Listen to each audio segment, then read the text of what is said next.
I'm with Dr. Matthew Mingrone, president of Sereno, a medical practice in San Francisco that treats snoring and sleep apnea.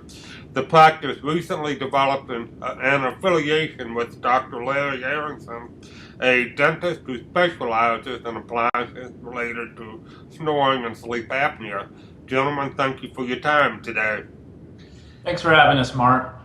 Dr. Mingrone, why was it important for Sereno to add a sleep dentistry program to the facility? Well, Mark, Sereno is a unique medical practice which is singularly committed to improving the lives of people who snore and have sleep apnea.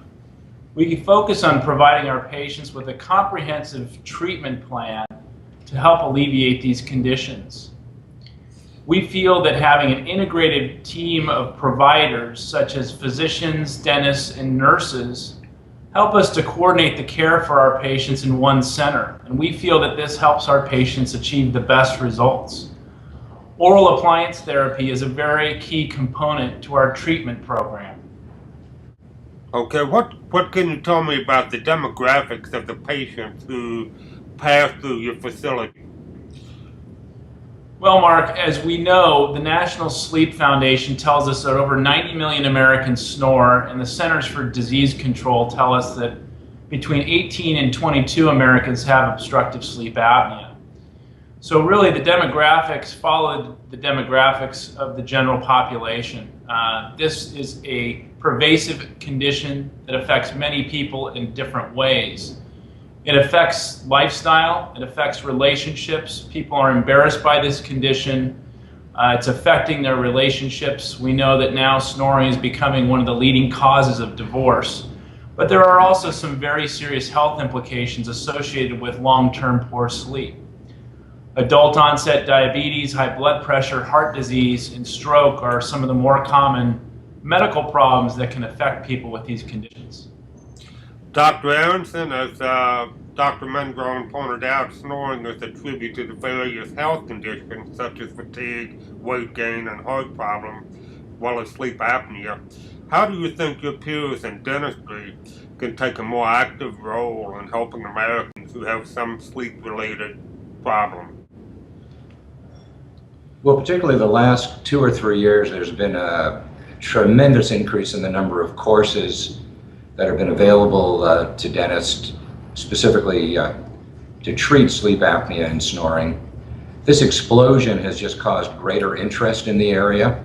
So all I can do is encourage practitioners, whether they be general practitioners or orthodontists, who seem to be the primary group of dentists taking these courses, to increase this, and also to make their patients more aware by asking appropriate questions to diagnose sleep apnea and snoring. Do you think questions related to sleep disorders should be part of the health history form? Yes, I do. Dental offices, okay, and should be updated fairly frequently? Are there any other steps that you would recommend?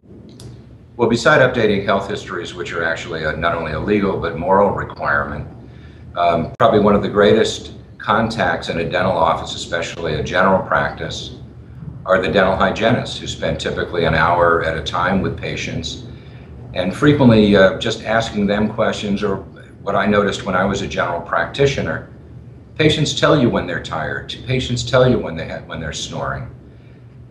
Perfect example of things that even inexperienced practitioners can do is use something called the Epworth Sleep Scale, a very short questionnaire, something called the Thorne Snoring Scale. Getting this information from the patients and then deciding to refer to an appropriate medical or dental practitioner can only enhance the patient's viability. Okay, is there your affiliation with Sereno is related to the appliances that you have developed a reputation for? What can you tell us about the appliances that you developed for sleep patients that have snoring problems, for example? Well, first, I have not developed any of the appliances. However, the appliances that I do use are all FDA approved appliances. And typically the appliances are oriented to primarily two areas in the mouth. One, the lower jaw and the tongue. The upper palate is also a factor, but primarily the tongue is the one anatomical landmark that tends to be primarily involved in obstructive sleep apnea.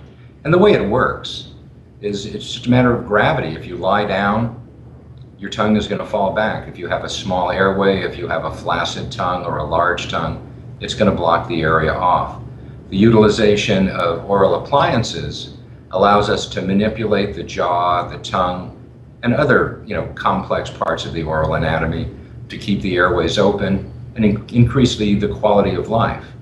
The advantage of working with Dr. Mingrone, an ENT and a dentist together is multifactorial, and I think it greatly benefits our patients using the least invasive procedures possible.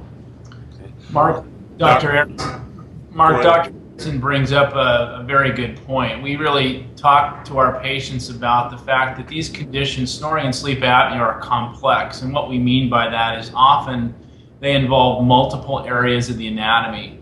So more than one area, such as Dr. Aronson mentioned, the tongue and the jaw, oftentimes the soft palate or the fleshy portion of the roof of the mouth is a main contributor. Sometimes blocked nasal passages are also contributing, and often more than one of these areas is contributing to the condition. So in order to get the most effective treatment, we need to address multiple areas often.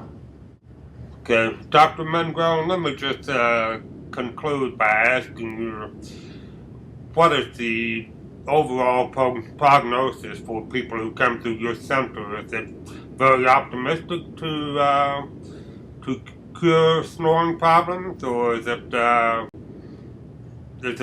are there factors involved that determine whether treatment will be successful or not?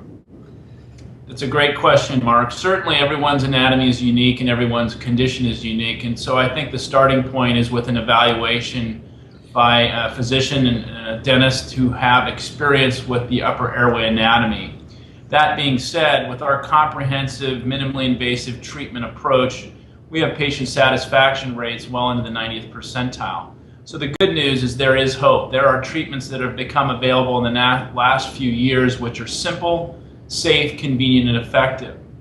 So patients have a very high likelihood of significant success when they're treated with a comprehensive approach.